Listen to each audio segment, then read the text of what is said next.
After inflicting one of England's most chastening days of Ashes cricket in the field and pocketing a career-best score for himself, Steve Smith made light of his opponents and their lack of potency.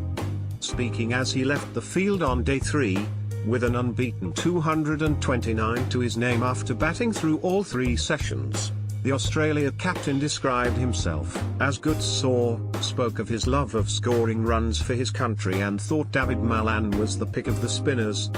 A throwaway comment, perhaps, but it cut to the heart of England's problems this series and during the 40 defeat in India last winter, with a lack of pace in Joe Root's attack and Mean Ali struggling as the spin option despite claiming the solitary wicket to fall on Saturday.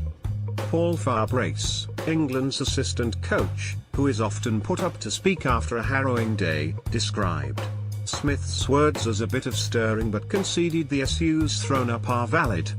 "We have got what we've got," he said. "We've found it hard to get there, ball off the straight on good pitches. I'm not being critical of our bowlers, I'm being honest. There's nothing that's surprised us during the course of this series and there, same in India last year. Unless we get the ball to reverse, then it's quite tough for our bowlers. In terms of high quality pace, we don't have bowlers bowling 19th plus in our setup and we don't have too many waiting in the wings to come in the near future. And the 1 or 2 that do can only bowl 4 over spells, so they're not exactly ideal for Test cricket." Craig Overton was the pick of a limp attack, with the Somerset seamer, in his second Test, diagnosed with a cracked rib at the start of play. It was initially inflicted in Adelaide on his debut when struck by a Pat Cummins bouncer before a tumble on day 2 here exacerbated the issue. "He's in a lot of pain.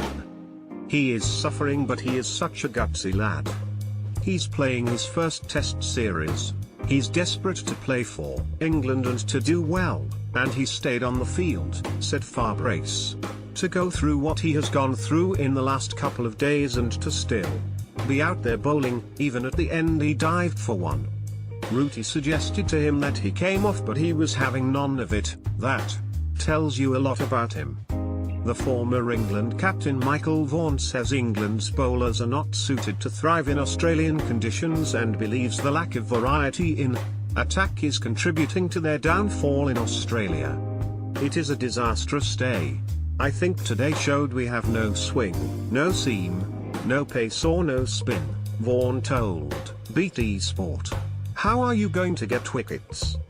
You are basically relying on an Australian batting lineup getting bored, chipping one in the air, but you can see in their eyes that they are not going to do that. They are desperate to get the Ashes back, and you have to say today is the day, in my opinion, that the Ashes will be staying in Australia." He earlier tweeted, "It's gone. It has gone. England aren't winning this Ashes series. They'll find it very difficult to get out of this game with